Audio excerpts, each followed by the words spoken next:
Be Wealthy and Smart, episode 1067.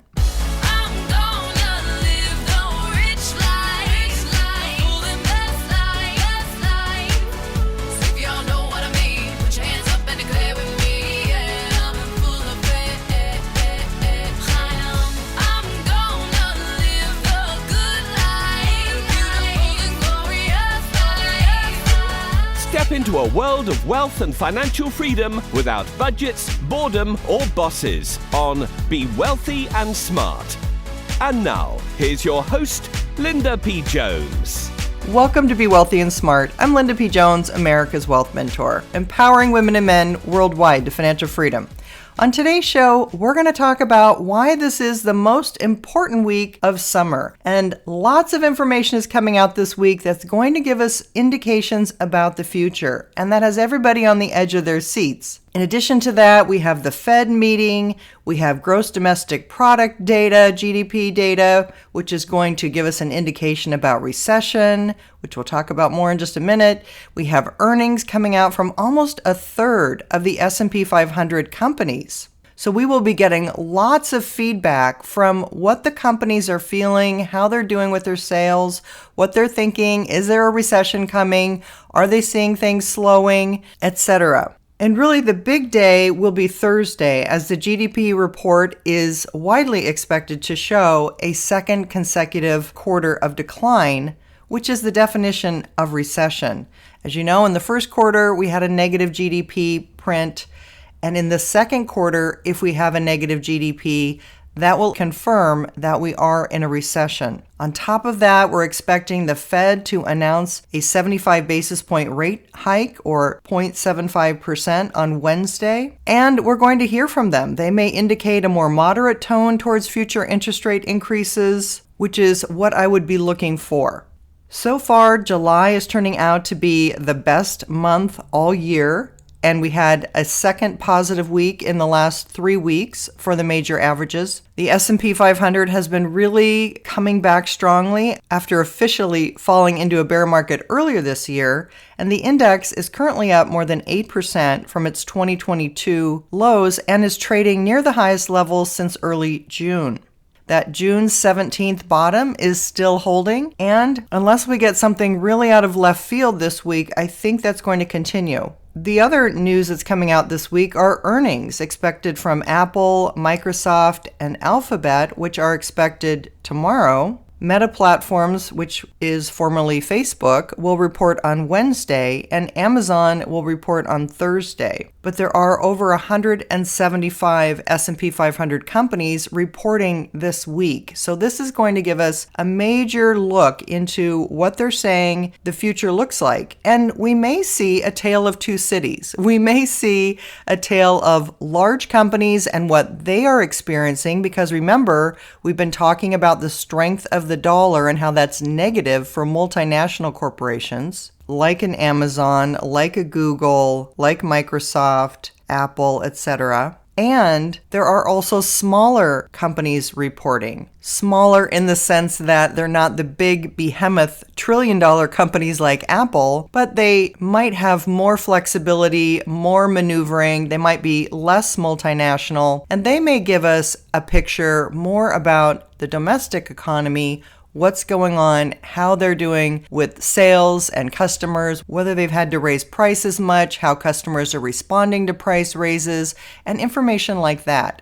So it could be we hear one thing from the big behemoth companies and another thing from companies that are not quite as big and not quite as international. But so far, earnings have been better than expected and have not fallen off a cliff as they were widely anticipated to by the media. What people are really going to be listening for is what those companies say for their forward guidance, because the numbers that they're reporting are in the past. They've already happened. So they're not an indication of what's coming. And really, their dialogue about their guidance for the future is what everyone's going to be tuned into. If they are more optimistic than we've been told, then this will be good and will be better than what was expected. Of course, if they're less optimistic or more pessimistic than we thought, that's not going to be good. Because the situation we have is the Fed hiking interest rates into a slowdown because they were behind in raising rates to meet the reality of higher inflation, since for a long time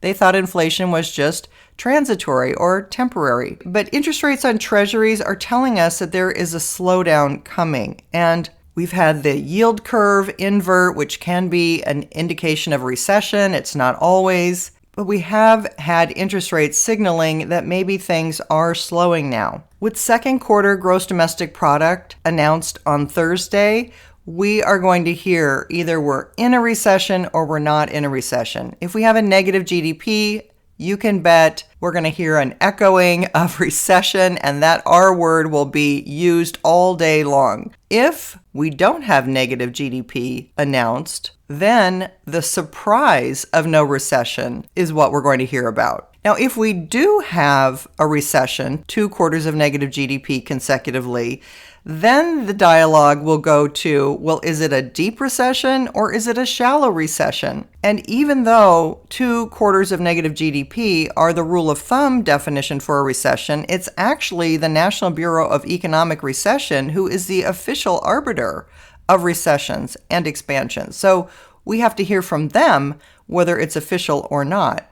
What happened this year with the stock market is that equity markets dropped in anticipation of higher interest rates and a slowing economy. That's already priced in, and it may have anticipated worse numbers than what we're going to see reported. So if that's the case, the market can definitely rally from there.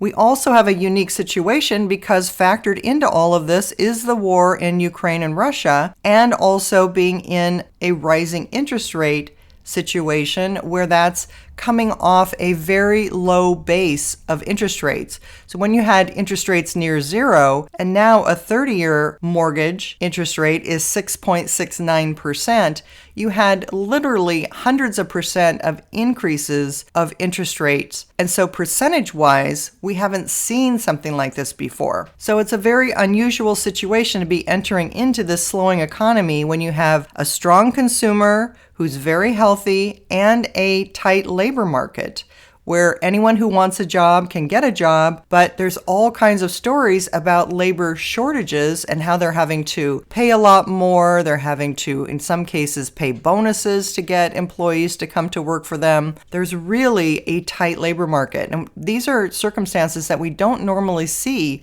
going into a recession or if we are near a recession. So we need more information, more data to really give us a clearer look at what is actually happening in the economy, since this is not a run-of-the-mill potential recession or real recession. We also have a situation where the market is leading the Fed, which means the Fed is about 6 months behind in terms of raising interest rates. And because the economy is slowing, the Fed may not have to hike as much as they think, which is called a Fed pivot. And that's what I think is going to happen later this summer. My expectation is for inflation to pull back in the second half of the year and for a continued summer rally. The data shows weaker than expected U.S. housing starts, which fell 2% in June to a seasonally adjusted annual rate of 1.559 million units. So there's no doubt that new construction has really slowed down. But the good news is with nearly 20% of S&P 500 companies reporting so far, 78% have beaten estimates for their profits, which are up 6.3% from a year ago, according to Refinitiv.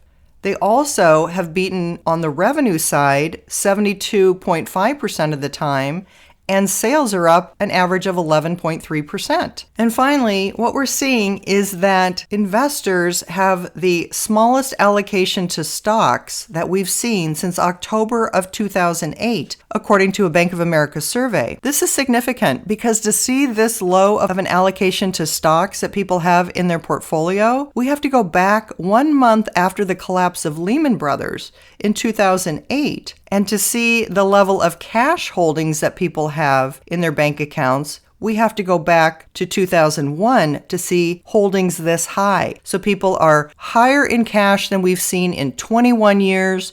They're lower in stocks than we've seen since 2008, since the great financial crisis, which tells us that people are underallocated for a bounce back and for a rally. Remember, my last podcast, I talked about the second year of the decade is often the low for the entire decade. And this level of skepticism and negativity exactly would mirror this being an important low. Now, whether we've already seen that low and it will hold from June 17th, or whether we go to a slight new low before we take off, I'm voting on the former, that we have the low already in, and that this rally is going to surprise people on the upside. I also think there are some extraordinary bargains to be had on great quality companies that have strong earnings and leadership in the market, and that you should be really looking at what can you look at in terms of quality to strengthen your portfolio now.